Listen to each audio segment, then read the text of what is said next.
It's Geekazine special coverage of Blog World New Media Expo, Voices of New Media, and it's brought to you by the folks over at Stitcher, smart radio for your smart mobile device.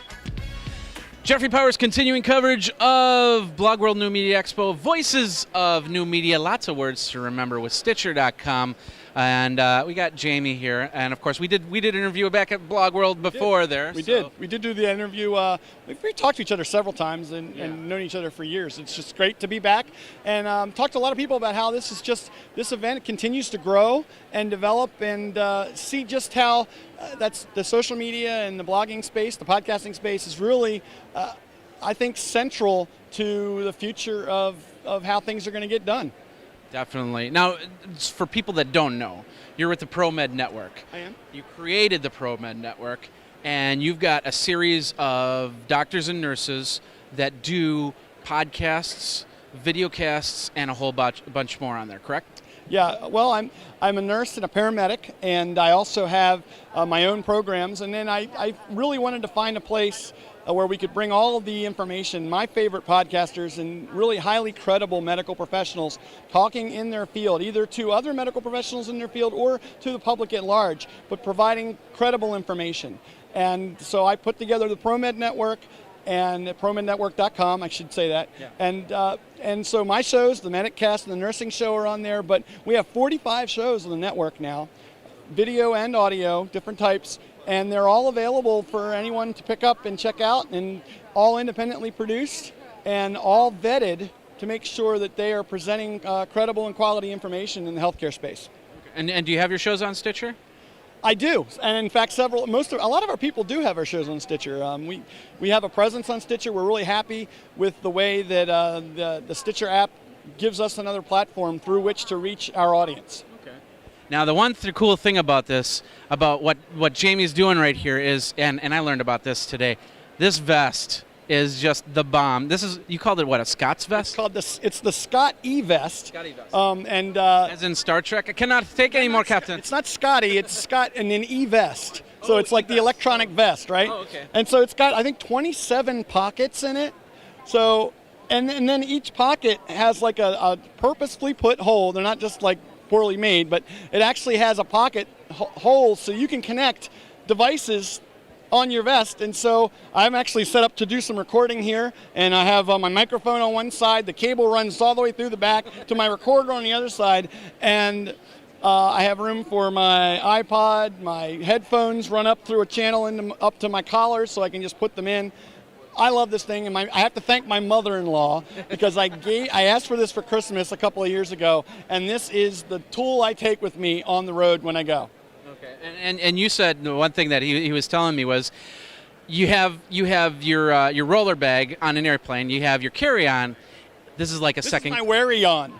Your weary-on. That's what I call it. It's my weary-on. It's actually it's a secret carry-on, right? You can't have that extra carry-on. You need more room. I can put as much stuff in this vest as I could put in my carry-on, not the roller bag, but at least a smaller carry-on, like a laptop case. Okay. I can put everything in here. There's even room for a laptop or an iPad in here, all the cables, everything, and you just lay it in the bin and run it through the scanner just like anything else you have on the coat or whatever. Okay. And it comes out the other side, you put it back on, and you wear it onto the plane. And they aren't counting your bags. They don't know you have a secret weary-on. Well, it goes through the X-ray scanner and stuff like that. Yeah, it's perfectly legal. I'm not doing it. I'm just wearing some extra stuff in my pockets. Just like if I had a coat and I had my iPhone into the one pocket, just you got a lot of extra pockets. Extra pockets, and wires. Yeah. Just as long as you don't put any C4 in there, you're good. I had to be, saying the guy wearing a bulky vest with wires sticking out of it. I have to make sure. So I opted to put the blue microphone wires in here today rather than the red ones because I just wanted to look a little less threatening. There you go. And we'll do a little thing later with video, and it's like, do you clip the blue wire or it's just the blue wire? It's just the blue wire. There is no. Please don't clip my wires. I only brought one XLR microphone cable with me. Okay. We won't do that. maybe at the end of the show. Anyway, so you do audio, you do video. We were actually talking a little bit earlier about your video rig, which was completely amazing because it's very portable as portable as it can be. And tell them a little bit about as much as. Well, I mean, I started before I got into healthcare and became a paramedic and a nurse. I actually worked for a while in television production. Okay. So the things you can do with just a laptop out of the box with what installed software is already there today would have taken $1 million in a studio setup 20 years ago, 25 years ago. Okay. It's amazing to see how that technology has progressed and brought that capability to everyone, really. And so what I've got is basically a live switch setup that can, basically I could run an NFL game through this thing, quite honestly. I mean, I've got enough camera inputs. I could do a sports show live, and it's really just the size of a suitcase. So I use the Blackmagic ATEM switcher, and we also use a Matrox I/O box which takes the signal from the switcher and puts it in my computer, and I use Wirecast to stream everything live, and it's a great setup. Yeah, I use something similar. I don't have the Blackmagic box, and I'm really excited to actually start looking into that and seeing how I can incorporate that type of stuff in there. But of course, you do mostly audio stuff, but with the video, that's second. Is that second? Which one's secondary? The audio shows came first. My original podcasts, the Medic Cast, and then the Nursing Show, are really just online radio programs. However, you can't ignore video. There are some people who access video. We have a channel in the Roku box through my partners at Raw Voice, and I have gained a whole new audience to those people that want to watch my shows in their living rooms. It's essentially a radio show, just like you might see Howard Stern or something else recording with a video camera. Exactly. So it's the same kind of setup. I'm sitting there in my studio that is set up around me, and I have all the tools, and I'm doing my shows, but I'm just recording the process while I do it. Okay. So, out of all the years that you've been doing this, do you have a favorite show? Is there something that just really wowed you out there? You mean that you've created that you see hundreds of people go, oh my God, and they've downloaded it, and you just see it in the top of your stats or anything like that? I think I just would say I'm most proud of the episodes where I've been able to go and interview some people in the healthcare space that are really changing the way we approach health in this nation at the national level. Some of the projects I've done for the Medical Reserve Corps at the federal level, and interviews I've done with them really, I think, speak to public health and to how we're changing through social media the way we do everything in life, including approach our own healthcare and be more healthy. That's cool. And you do a lot of go around the nation and you talk to people. Yeah, my video setup, I mean, in the studio, it's pretty static as far as my video setup. That switcher is really just for the road shows. We go to many medical conferences, some of the big nursing and emergency medical services and physician conferences, and that's where we take this switcher on the road, and we do a multi-camera shoot where we set our shows up and we bring guests in, speakers from the conferences, talk about new research, talk about new issues, and try to get the information out there to a broader public than just who's at that conference that day. And you also speak at some of these conferences, too. And then I do as well. Yeah, I talk a lot about social media and really talk a lot about that social media is one of the best tools. I think one of the things that's going to change healthcare, and it already is really. There are a lot of people out there using social media tools to change the way they do things. And physicians and hospitals and places that are using the social media tools to change their patients for the better.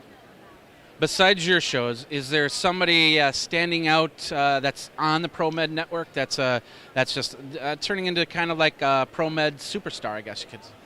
I think there's two people I'd probably point out. One is Chris Montera. He is the host of the EMS Garage. He's a paramedic and chief of his department in Colorado. And through his show and through the connections he's made, he's now writing a national curriculum for a public health community paramedic certificate degree that would allow a lot of rural areas to have some additional primary care resources. That change, I think, primarily happened because of podcasting and because of what he's done to put himself out there. And he was able to then take that cachet and create some influence into doing something that needed to be done. Okay, cool. So where do people go? I know how to speak, yeah. Where do people go to get more information? You can go to the ProMed Network at promednetwork.com. You can find me on Twitter at Podmedic, Podmedic, Podmedic. So you can always catch up with me that way. And of course, my show, The Nursing Show, nursingshow.com, and mediccast.com. One more quick question. How many people start emailing you and twittering you and say, I got this problem with my sciatic or something like that, and actually kind of more serious questions that they should really be consulting a physician rather than trying to Twitter somebody out there? How much do you get on that? I actually don't get that many, but when I do, the first thing I say is, great, you're asking the question. A lot of people just sit there in the corner and say, I really should get this looked at, as their arm is now twice the size as their leg. So I applaud them for asking the question, because I think health care is a partnership between the patient and their professionals that are taking care of them. But then I just direct them to the resources they need. Most of my input, my shows are directed at the medical professionals themselves. So if I didn't want to deal with people and help people, I wouldn't have gotten my nursing degree to begin with, or become a paramedic, or any of the things I've done. So from my standpoint, it just makes sense to do that. I applaud. Again, I'd rather you ask the question and improve your health care. If the answer is no and you're fine, that's great. You can go home. Don't feel bad, but ask the questions. Be involved in your care. That's really important. All right, cool. Well, Jamie, thank you very much for your time. Always. And we'll talk down the road for future events and stuff like that. Jeffrey Powers here, like I said, with Stitcher.com and Geekazine.com, Voices of New Media, and we've got a lot more videos and a lot more audio too if you're listening on Stitcher, and we'll be back with more.